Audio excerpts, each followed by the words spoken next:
Hi అండి.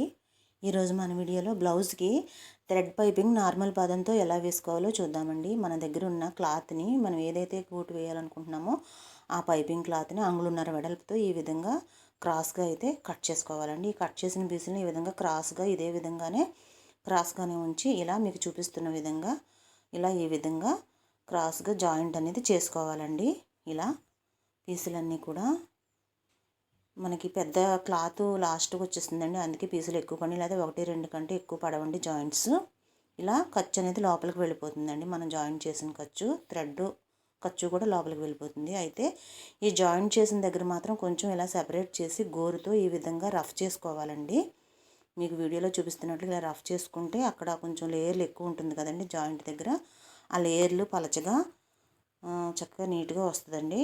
ఇలా rough చేసుకుని ఇలా థ్రెడ్ లోపల పెట్టి ఒక పావించి మాత్రమే క్లాత్ని ఈ విధంగా ఫోల్డ్ చేసి థ్రెడ్ కనిపించకుండా మాత్రమే కొంచెమే ఇలా ఈ విధంగా ఫోల్డ్ చేసుకోవాలండి. ఒక పావించు ఇలా ఫోల్డ్ చేసుకుని మనం పాదం అయితే మార్చలేదండి, చూసారు కదా, నార్మల్ పాదమే. ఈ పాదంతోనే ఇలా థ్రెడ్ అనేది పాదాల మధ్యలో వెళ్తుందండి. ఇలా చక్కగా రౌండ్ తిరిగితే ఎలా వస్తుందో చూసారా, క్రాస్ కటింగ్ ముక్కల మూల చాలా చక్కగా వస్తుందండి. మనకి పైపింగ్ అనేది నీట్గా ఉంటుంది ఫినిషింగ్. చూసారు కదా, మీరు ఇలా ధైర్యంగా కుట్టుకోవచ్చండి. అసలు సూది థ్రెడ్ మీదకి వచ్చేస్తుందని భయం అయితే అస్సలు అక్కర్లేదండి. రాదండి, వచ్చేస్తుంది, కుట్టు పడిపోతుందేమో థ్రెడ్ మీద అని మనకు అనిపిస్తుంది తప్ప పడదండి. ఇప్పుడు బ్లౌజ్కి ఎలా అటాచ్ చేయాలో చూద్దామండి. ఈ పైపింగ్ని ఇలా బ్లౌజ్ ఫ్రంట్ పార్ట్ ఉక్సులు సైడ్ వైపు ఈ విధంగా పెట్టుకొని ఇలా మనం ఖర్చు వేసిన పావించి వేసిన ఖర్చు అడుక్కి వెళ్ళిపోతుందండి కనిపించకుండా. ఇలా ఈ బ్లౌజ్ పైన ఈ పైపింగ్ థ్రెడ్ని ఈ విధంగా ఇలా పెట్టుకుని ఈ క్లాత్ని ఇలా ఈ విధంగా ఒక పావించి ఖర్చుతో ఇదే విధంగా మనం ఎక్కడ కూడా ఏమి ఫోల్డ్ చేయవసరం లేదండి. ఏ క్లాత్ కూడా సేమ్ మనం ఎలా అయితే కుట్టామో అలాగా ఖర్చు అడుగును పెట్టేసుకుని ఈ విధంగా కుట్టు వేసుకోవడమేనండి బ్లౌజ్ మీద. ఇలా ఈజీగా బిగినర్స్ కూడా చాలా ఈజీగా కుట్టుకోవచ్చండి. ఇలా చూసుకుని చెక్ చేసుకుంటూ పావించి ఖర్చు లోపల పెట్టుకుని బ్లౌజ్ క్లాత్ని ఇలా థ్రెడ్ మీదే ఇలాగే కుట్టుకురావచ్చండి. థ్రెడ్ మీదకి సూది వెళ్ళిపోయి కుట్టు పడిపోతుందని భయం అక్కర్లేదని, వెళ్ళినట్టు అనిపిస్తుంది కానీ అస్సలు కుట్టు అనేది థ్రెడ్ మీద పడదండి. థ్రెడ్ పక్క నుంచే వారి నుంచే వెళ్తుందండి. చూసుకుంటూ జాగ్రత్తగా ఈ విధంగా చూడండి. మనకు సుమారుగా సరిపోయింది క్లాత్. ఒక 1/2 ఇంచ్ ఉంచుకుని ఇలా వేస్ట్గా ఉన్నది ఇలా కట్ చేసేసుకుని 1/2 ఇంచ్ క్లాత్ అడుక్కి ఈ విధంగా మడత పెట్టేసుకుని కుట్టు అనేది వేసేసుకోవాలి. ఇలా చూస్తున్నారు కదండి, నీట్గా చక్కగా ఇలా వేసేసుకోవాలి.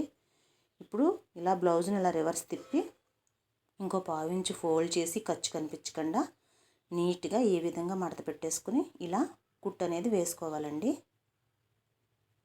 ఇలా ఈ విధంగా మడత పెట్టేసుకుని నీట్గా వేసుకుంటే అసలు చాలా సన్నగా నీట్గా వస్తుందండి ఫినిషింగ్.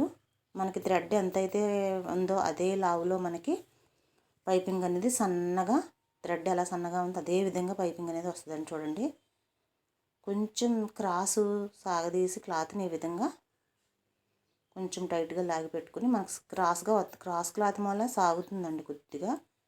మనం ఆల్రెడీ బ్లౌజ్కి స్టిచ్ వేసేస్తాం కాబట్టి మనకు అక్కడ ఇబ్బంది ఏమి ఉండదండి. చూసారు కదా, ఇది ఈ విధంగా నీట్గా ఇలా వచ్చేస్తుందండి ఫినిషింగ్. కొంచెం టైట్ చేసుకుంటూ రౌండ్ల దగ్గర ఇలా ఈ విధంగా చక్కగా ఫోల్డ్ చేసుకుని నీట్గా ఫినిషింగ్ అనేది వస్తుందండి.